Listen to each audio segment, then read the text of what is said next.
नमस्कार, शाम के 6 बज चुके हैं। आप देख रहे हैं स्वदेश खबर। आपके साथ मैं हूं अनुया यादव।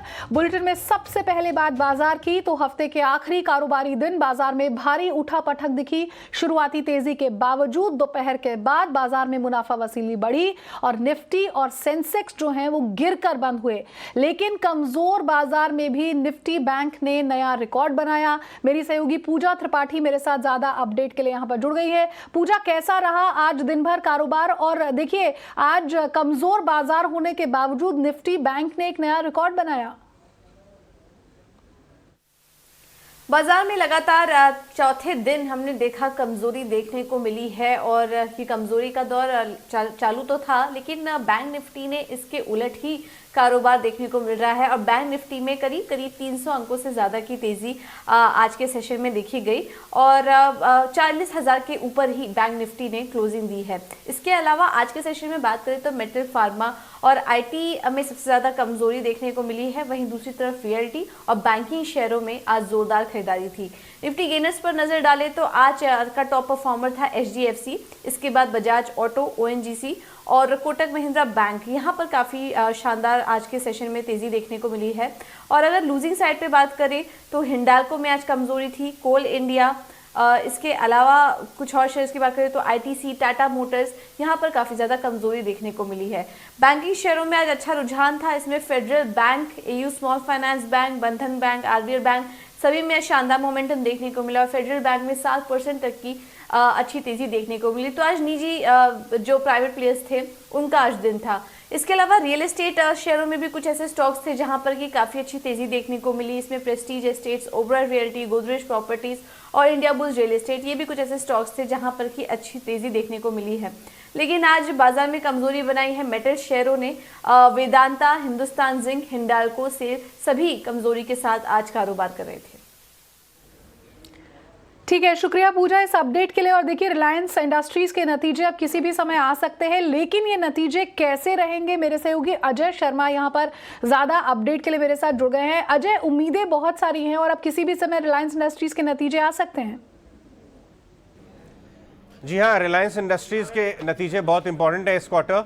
अगर आप देखें तो स्टॉक जो है वो रिजल्ट्स के पहले थोड़ा कमजोर होता हुआ नजर आया था। उसका रीजन ये है कि रिजल्ट्स काफी स्ट्रांग होने वाले हैं और बाजार थोड़ा इस बात की भनक लग गई है बाजारों की, नंबर बहुत अच्छे होने वाले हैं। सिक्वेंशियली अगर आप देखें क्वार्टर ऑन क्वार्टर तो जियो का बिजनेस में काफ़ी इंप्रूवमेंट आएगा, उससे मदद मिलेगी और उनके रिटेल कारोबार में भी ज़बरदस्त उछाल आएगा, क्योंकि हम लोग जो है अनलॉक की तरफ प्रक्रिया हो रही है पूरे देश की, तो उनके रिटेल बिजनेस बहुत दमदार तरीके से चल रहे हैं। वहाँ पर आपको एक्सपेंशन मिलेगा उसके एबिटा में और आरपू भी इनके बढ़ रहे हैं। सिर्फ एक हिस्सा इनका बिजनेस का हो सकता है जो थोड़े प्रेशर में हो, वो है ओटीसी, और वो भी इसलिए क्योंकि petrochemical end of the business थोड़ा प्रेशर में था, लेकिन ग्रॉस रिफाइनिंग मार्जिन या रिफाइनिंग बिजनेस बहुत सॉलिड था। तो ओवरऑल नंबर काफ़ी दमदार होना चाहिए इस क्वार्टर, सिक्वेंशियली काफ़ी रिबाउंड दिखेगा। लेकिन बुरी खबर यही है कि थोड़ा बाजार को भनक लग गई है। अब वो बाजार के एक्सपेक्टेशंस को कितना आउट परफॉर्म कर पाते हैं ये देखने की बात है, लेकिन इस क्वार्टर एक अच्छा रिजल्ट की उम्मीद है रिलायंस से। बिल्कुल, आरआईएल पर नजर हमारी बनी हुई है, किसी भी समय नतीजे यहां पर आ सकते हैं। एक बार फिर अपने दर्शकों को पूरा अपडेट हम यहां पर देंगे जैसे ही नतीजे आएंगे। लेकिन देखिए, एचडीएफसी लाइफ इंश्योरेंस की जो दूसरी तिमाही के नतीजे हैं वो यहां पर आ गए हैं। शरद दुबे मेरे साथ, मेरे सहयोगी, ज्यादा अपडेट के लिए यहां पर जुड़ गए हैं। शरद, क्या कुछ और जानकारी आपके पास है? क्या एक्सपेक्टेशंस के मुताबिक यहां पर नतीजे देखने को मिले? तो एचडीएफसी लाइफ इंश्योरेंस के जो ओवरऑल नतीजे हम लोग एक्सपेक्ट कर रहे हैं वो थोड़े स्टेबल होने का अनुमान है। देखा जाए तो नेट प्रीमियम में ऑलमोस्ट 13% का ग्रोथ का एक्सपेक्टेशंस है और जो पैट है, पैट में भी ऑलमोस्ट 21% का ईयर ऑन ईयर बेसिस पे बम्प अप देखने मिलेगा। जहाँ तक वैल्यू ऑफ न्यू बिजनेस वीएनबी का सवाल है तो उनके जो मार्जिन्स का अनुमान है वो तकरीबन 25 से लेकर 26% तक आने की जो है अनुमान है। अगर फैक्टर्स देखें क्या क्या उसमें इम्पैक्ट करेगा, उस पर देखा जाएगा कि न्यू बिजनेस प्रीमियम है उसमें एक अच्छा ग्रोथ देखने मिलेगा और इसका रीज़न रहेगा अच्छी अप ट्रेंड्स एन्युइटी में। उसके अलावा जो वीएनबी ग्रोथ है वो हेल्दी रहेगा और रेंज के अंदर रहेगा।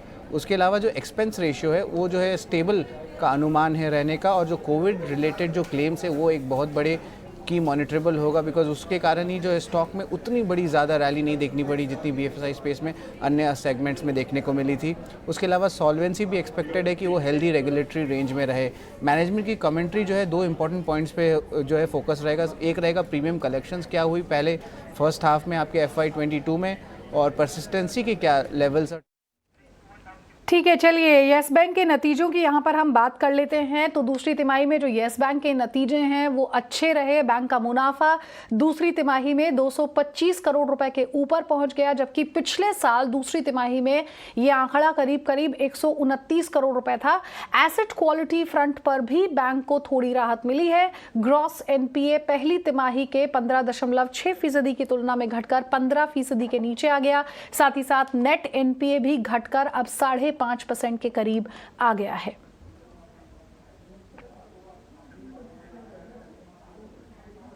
और देखिए आइनॉक्स लीजर ने सितंबर तिमाही में मिले जुले नतीजे पेश किए। लॉकडाउन के चलते कंपनी के घाटे में बढ़ोतरी जरूर देखने को मिली और कंपनी का घाटा 68 करोड़ रुपए से बढ़कर अब 88 करोड़ रहा। हालांकि कंपनी की आय में ग्रोथ देखने को मिली है और ये आय 36 लाख रुपए से बढ़कर 47.5 करोड़ रुपए रही। नतीजों के बाद कंपनी के शेयरों में ऊपरी स्तरों से दबाव भी देखा गया।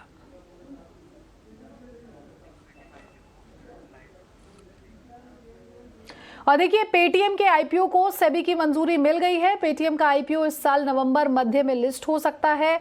मेरे साथ शरद दुबे यहां पर ज्यादा अपडेट के लिए जुड़ गए हैं। शरद, बहुत अच्छी रकम यहां पर पेटीएम आईपीओ से जुटा पाया है और अब सेबी की मंजूरी से मिलने के बाद मिड नवंबर में लिस्ट हो सकता है। हाँ, और ये दुनिया जो है आपके इंडिया का सबसे बड़ा आईपीओ हो सकता है। 16,600 करोड़ का आईपीओ है। याद रखिए कोल इंडिया जो था 2013 में 15,000 करोड़ का आईपीओ लाया था। बस पेटीएम की बात करते हैं और फोकस रहेगा ऑलमोस्ट जो है 50% OFS रहेगा 8,300 करोड़ का, जो DRHP में जो मेंशन था, और उसके अलावा 50% फ्रेश इशू ऑफ शेयर्स रहेंगे। याद रखिए सॉफ्ट बैंक, बर्कशायर हैथवे जो वॉरेन बफे की है, और जैकमा की एंड फाइनेंशियल इस कंपनी को बैक करते हैं। आप अपने घर में जो नॉर्मल यूज़ करते हैं आपके पेटीएम के payments bank, wealth tech, broking, तो ये पूरा फिनटेक का है। पेटीएम का मतलब ही होता है पे थ्रू मोबाइल, तो ये बहुत इंपॉर्टेंट जो है मूवमेंट देखने मिल रहा है और ये फिनटेक में सबसे पहला लिस्टिंग होगा। उसके अलावा जो है बात करते हैं कि पेटीएम के जो नंबर्स जो एक्सपेक्टेशंस हम लोग कर सकते हैं, तो रेवेन्यू में ऑलमोस्ट 2,800 करोड़ FY21 में रेवेन्यूज़ देखे थे, लेकिन हाँ ऑपरेटिंग इनकम जो है अभी भी जो है लॉसेज में चल रही है। लेकिन एक अच्छा न्यूज़ देखने मिल रहा है, स्पेशली आपके जो मिड नवंबर टाइप के जो टाइम है उस सिचुएशन में जो है लिस्टिंग होने की बातचीत चल रही है। अब ये मीडिया रिपोर्ट्स चल रहे हैं और ऑलमोस्ट $2.2 बिलियन का जो है आपके मीडिया रिपोर्ट्स कह रहे हैं कि आने की संभावना है आपकी पेटीएम की आईपीओ के लिए। ठीक है, शुक्रिया, आप बने रहिए हमारे साथ शरद। आगे भी आपसे अपडेट हम यहाँ पर लेते रहेंगे। देखिए जी इन्वेस्को मामले में बॉम्बे हाईकोर्ट ने अपना आदेश 26 अक्टूबर तक के लिए सुरक्षित रख लिया है। उत्कर्ष मेरे साथ ज्यादा अपडेट के लिए जुड़ गए हैं। उत्कर्ष, क्या कुछ और जानकारी आपके पास है? 26 अक्टूबर तक के लिए बॉम्बे हाईकोर्ट ने अपना आदेश सुरक्षित रख लिया है। देखिए दोनों बॉम्बे हाईकोर्ट और NCLT में हियरिंग से आज बॉम्बे हाईकोर्ट में हमें कल जो बॉम्बे हाईकोर्ट ने जी से पूछा था कि क्या बॉम्बे हाईकोर्ट एक ऐसा ऑर्डर पास कर सकती है जिसमें कि EGM कराना अलाउ हो, लेकिन जो उसका आउटकम है, जो उसका रिजल्ट है, उसको रोक के रखा जाए तब तक जब तक अगर जी को ऐसा लगता है, एंटरटेनमेंट को ऐसा लगता है कि वो इन अकॉर्डिंग्स टू कंपनीज एक्ट नहीं है, कंपनी एक्ट के दायरे में नहीं आता है, तो वो अप्रोप्रिएट फोरम, चाहे कि वो हाई कोर्ट हो या NCLT हो, वहाँ का दरवाज़ा खटखटा सके। लेकिन जी ने आज जो कल बात कही थी वो उसी पे अड़े रहे। उनका कहना था कि कोई भी ऑर्डर, कोई भी रिक्विजिशन जो EGM की है, अगर उनके हिसाब से कंपनीज एक्ट को फॉलो नहीं करता है उसका आउटकम, तो जो बोर्ड है उसके पास वो पावर है कि वो उसको मना कर सकती है। इन्वेस्को की दलील ये थी कि जी के जो बोर्ड मेंबर्स हैं वो अपनी पावर को अज्यूम कर रहे हैं, बल्कि उनके पास ये पावर नहीं है कि वो किसी भी रिक्विजिशन को मना कर सकें। बॉम्बे हाईकोर्ट ने दोनों तरफ की दलीलें सुनी हैं और मंगलवार को 2:30 बजे का ऑर्डर दिया है। NCLT की केस की जैसे ही शुरुआत होती है हियरिंग की, उसमें ये बात सामने आती है कि सुभाष चंद्र भी चाहते हैं कि NCLT की इस हियरिंग का वो हिस्सा बन सके। NCLT ने उसको अलाउ भी कर दिया है, लेकिन NCLT का कहना है कि बॉम्बे हाईकोर्ट के ऑर्डर के बाद ही अब NCLT इस केस को सुनेगा। तो NCLT ने इस मैटर को वेडनेसडे यानी कि बुधवार के लिए रखा हुआ है। तो मंगलवार को 2:30 बजे बॉम्बे हाई कोर्ट का ऑर्डर आएगा, जो बहुत ज़रूरी होगा। और उसके बाद NCLT की हियरिंग जो होनी है वो बुधवार को होनी है, जिसका काफ़ी असर मंगलवार के ऑर्डर से पड़ेगा। तो अब देखना पड़ेगा कि मंगलवार को बॉम्बे हाई कोर्ट का क्या ऑर्डर आता है। ठीक है, शुक्रिया उत्कर्ष इस अपडेट को हम तक पहुंचाने के लिए। और देखिए, सरकार ने देश में स्पेशलिटी स्टील का प्रोडक्शन बढ़ाने की दिशा में एक बड़ा फैसला लिया है। पीएम की अध्यक्षता में हुई कैबिनेट की बैठक में स्पेशलिटी स्टील का प्रोडक्शन PLI स्कीम के तहत लाने का फैसला किया गया। इसके तहत सरकार ने 6,322 करोड़ रुपए की मंजूरी भी दे दी है और इस सिलसिले में 25 अक्टूबर को एक मीटिंग भी बुलाई गई है। स्पेशलिटी स्टील पर अगले हफ्ते जो ये अहम बैठक होगी, इसमें PLI स्कीम में कंपनियों की दिलचस्पी बढ़ाने के लिए ये बैठक तय की गई है। मेरे साथ मेरे सहयोगी प्रकाश प्रदर्शी यहां पर ज्यादा अपडेट के जुड़ गए। प्रकाश, क्या कुछ और जानकारी आपके पास है और स्पेशलिटी स्टील को PLI स्कीम में लाने से जो कंपनियां हैं उन्हें किस तरह का फायदा यहां पर होता हुआ दिखाई देता है? देखिए, स्पेशल ग्रेड स्टील की मैन्युफैक्चरिंग के लिए अगले हफ्ते एक अहम बैठक होने जा रही है, जैसा कि हमें सोर्स बता रहे हैं। ये बैठक दरअसल स्पेशलिटी स्टील की मैन्युफैक्चरिंग के मकसद से है, जिसके लिए पहले ही PLI स्कीम की मंजूरी सरकार दे चुकी है। करीब 6,300 करोड़ रुपए की स्कीम की मंजूरी मिल चुकी है, लेकिन इसको कैसे लागू किया जाए, इसमें कौन कौन सी शर्तें जोड़ी जाएं ताकि ज़्यादा से ज़्यादा इंडस्ट्री जो है इसका फ़ायदा उठा पाएँ और डोमेस्टिक प्रोडक्शन को बढ़ाने में मदद मिले।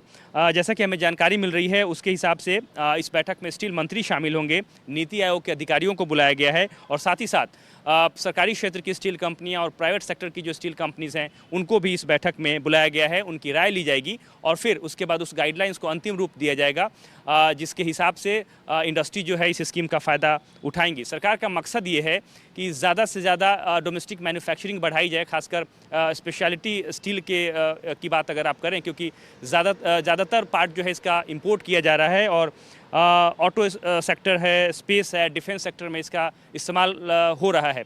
लेकिन डोमेस्टिक मैन्युफैक्चरिंग को बढ़ाकर सरकार इंपोर्ट को रोकना चाहती है। जानकारी के हिसाब से 25 अक्टूबर को 11 बजे बैठक शुरू होगी और इंडस्ट्री के साथ चर्चा करने के बाद इसको अंतिम रूप दिया जाएगा।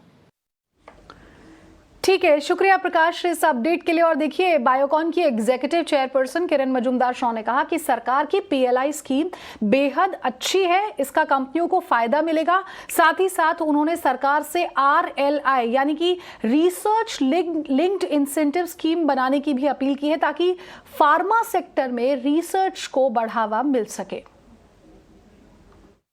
तो PLI स्कीम तो बहुत ही अच्छा है। Of course it should be expanded to many more companies, क्योंकि अभी तो सिर्फ few companies have been able to avail of PLI, but I believe that it has to be expanded to many more companies.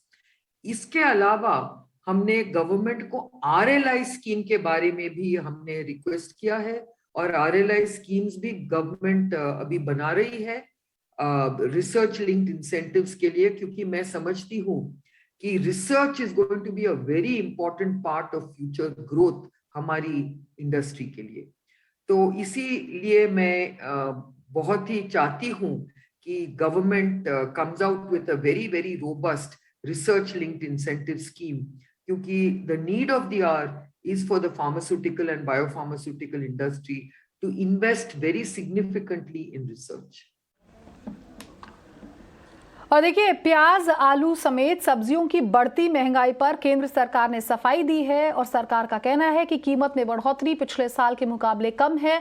हालांकि सरकार ने यह जरूर माना कि खाने के तेल की कीमतें पिछले साल की तुलना में ज्यादा है और सरकार कीमत को काबू में रखने की कोशिश में जुटी हुई है और इसके नतीजे भी अब सामने आने लगे हैं। और खाने पीने की चीजों की महंगाई को लेकर क्या कुछ और सरकार का कहना है, मेरे सहयोगी समीर दीक्षित ने यहां फूड और public distribution secretary Sudhanshu Pandey से खास बातचीत की। क्या कुछ उन्होंने कहा, आपको सुना देते हैं। खास बातचीत में हमारे साथ food and public distribution secretary mister Sudhanshu Pandey ji हैं। सर, धन्यवाद हमसे बात करने के लिए। पहला सवाल यही कि खुदरा बाजार में रिटेल में जो हम चाहे आलू, प्याज या किसी भी कमोडिटी का जिक्र करें, कीमतें बढ़ी हुई हैं। सरकार इसको किस तरीके से देख रही है, क्या एक्शन ले रही है और आपको क्या लगता है कि आगे चल करके ये कितना नियंत्रित आप इसको कर पाएंगे? देखिए, आलू के दाम गिरे हुए हैं, आपको हमने अभी दिखाया।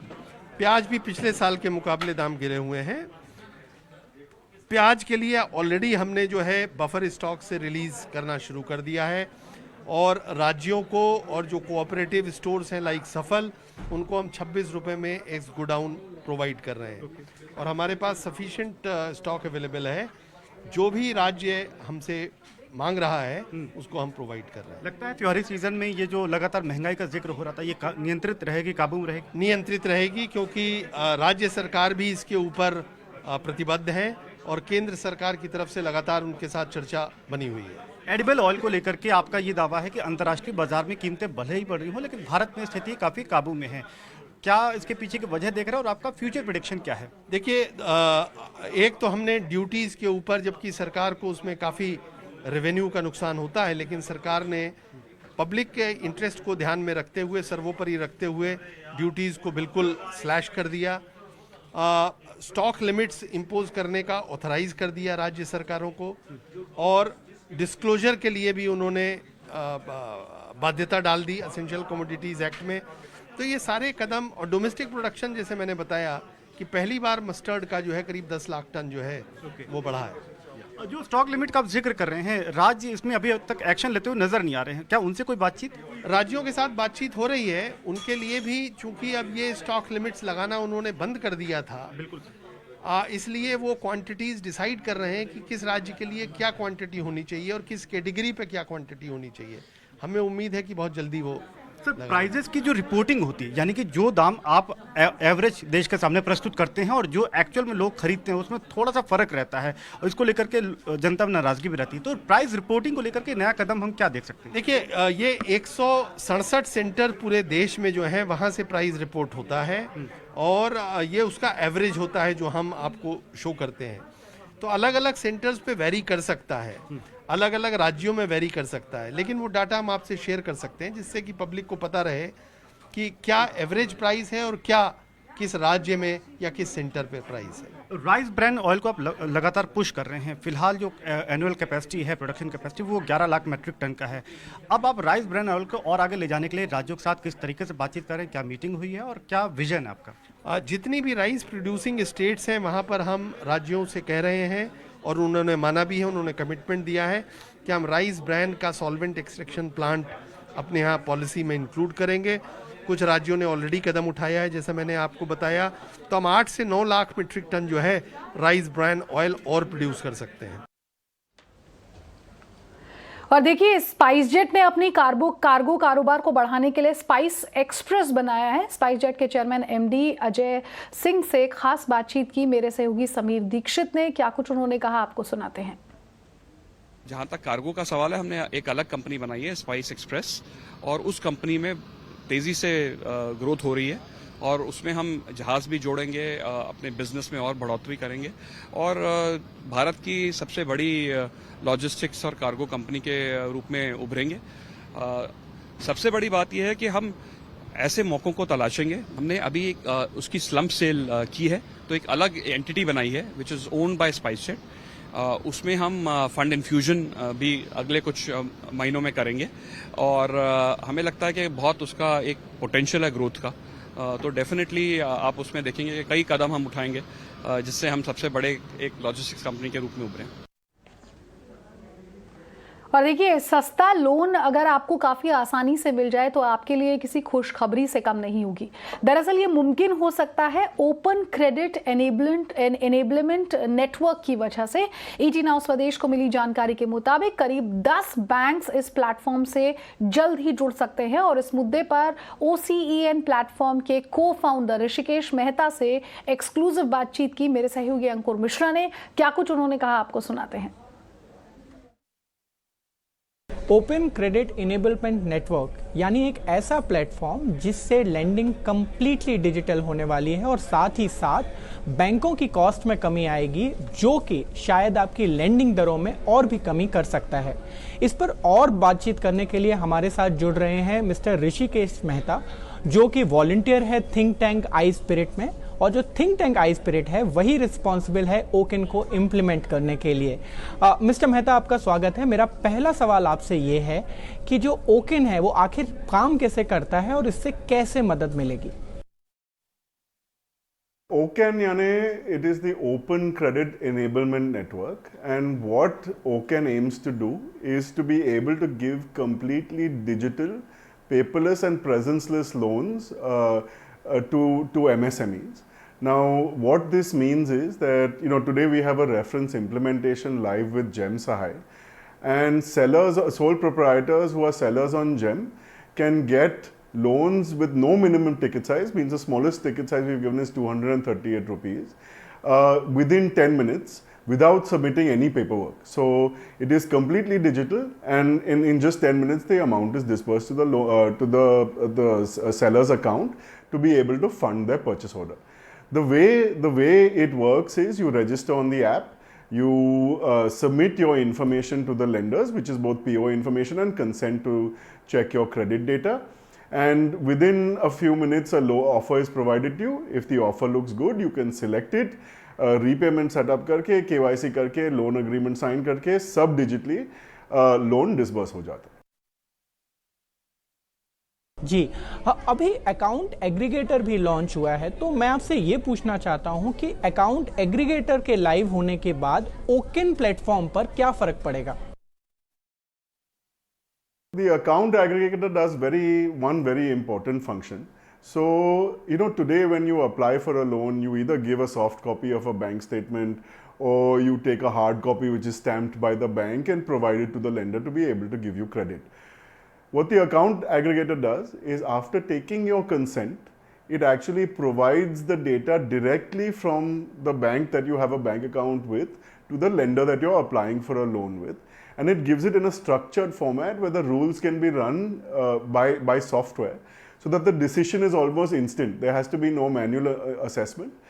This makes this paperless, presenceless, and also the very fast decisions possible to be able to give you a loan. OCEN के लिए बाकी कदम क्या होंगे? What are the steps which are remaining? Currently, we're live with GeM Sahay with two lenders, Ugrow Capital and ICICI Bank. We'll be adding about 8 or 10 more lenders over the next few months. And this is for purchase order financing. The next step in a phase 2 is we will extend this to GST Sahay, where you could actually get invoice financing. And once that is up and running, that will probably have 15 to 20 lenders. And when that is up and running, we will actually do a private market launch. And what that means is that whichever apps you use today, whether it be food delivery apps or e-commerce websites or loan comparison websites, you will be able to get these instant loans on all these places. Wherever you're transacting, you won't have to go to a different place to look for a loan. और देखिए, अरसे बाद महाराष्ट्र के cinema घर आज से खुल गए हैं। फिलहाल महाराष्ट्र सरकार ने 50% क्षमता के साथ ही सिनेमा घर खोलने की इजाज़त दी है। थिएटर खुलने के बाद कैसा उत्साह रहा मुंबई में, इसका जायजा लिया मेरी सहयोगी खुशबू तिवारी ने। महाराष्ट्र में सिनेमा हॉल आज से फिर से खुल गए हैं और लोगों में जो उत्साह है आप देख सकते हैं। First day first show 50% capacity के साथ फुल हाउस चल रहा है। हमारे साथ है एक स्टूडेंट्स का ग्रुप जो अलग मुंबई में ही, ये मुंबई के ही रहने वाले हैं, अलग अलग जगह से आए हैं, लेकिन जो इतना लंबा इंतजार इन्हें करना पड़ा है बड़े पर्दे पर फिल्में देखने के लिए। हम इसे जानना चाहेंगे कि कैसा इनको लग रहा है, इतने दिन बाद ये लोग आए हैं फिल्में देखने के लिए। कौन सी फिल्म के लिए आप लोगों ने बुकिंग कराई है, कैसा लग रहा है, कितने समय बाद आप आए हैं? हम वेनम देखने आए हैं actually. We are really excited about this, क्योंकि काफ़ी समय के बाद आइनॉक्स ने ये अपॉर्चुनिटी दिया भी है हमको कि थिएटर्स खुल गए। And it's really feeling nostalgic कि आए हम काफ़ी अंधेरी वेस्ट से आए सिर्फ देखने के लिए, क्योंकि इतने समय के बाद 2 साल में तो 2 साल के बाद यहाँ पे आए हो मतलब थिएटर्स में। So it's really feeling great. Last movie कौन सी देखी थी आपने बड़े पर्दे पर? लास्ट मूवी देखी थी मैंने ये देखी थी, याद नहीं एक्चुअली, बहुत टाइम पे हो गया। सुपर 30 देखे थे हम लोग, लास्ट सुपर 30 थे लास्ट मूवी। सो मतलब बहुत मिस कर रहे हैं, मतलब 2 साल जो निकले कोविड के, उसमें मतलब कहीं ना कहीं बहुत मिस कर रहे हैं ये चीज़ एंजॉय करना थिएटर में फ्रेंड्स लोगों के साथ। कोविड के जो लेकर प्रोटोकॉल्स हैं उसको लेकर आपको क्या राय है? क्या और भी जगह जो पब्लिक स्पेसेस हैं उनको और ज़्यादा एक्सटेंशन मिलना चाहिए? कैसा आपका ओपिनियन? देखिए, मुझे लगता है कि जैसे धीरे धीरे सब कुछ खुल रहा है, तो धीरे धीरे अभी सब कुछ खुल जाना चाहिए, क्योंकि हर किसी को काम की तो ज़रूरत है और काम की वजह से हर कोई बाहर जा रहा है। तो मूवीज़ इंडस्ट्री को भी ऐसे काम की वजह से बहुत कुछ मतलब परेशानी झेलना पड़ रहा है। तो ठीक है, अभी धीरे धीरे सब कुछ खुलना तो चाहिए। और देखिए, महाराष्ट्र के डिप्टी सीएम अजित पवार ने कहा कि दिवाली के बाद कोरोना के हालत की समीक्षा की जाएगी और अगर सब कुछ ठीक रहा तो सिनेमा घरों को पूरी क्षमता के साथ खोलने की इजाजत दे दी जाएगी। फिलहाल 50% क्षमता के साथ सिनेमा घर खुले हुए हैं, जबकि सिनेमा घर मालिक इन्हें पूरी क्षमता के साथ खोलने की मांग कर रहे हैं।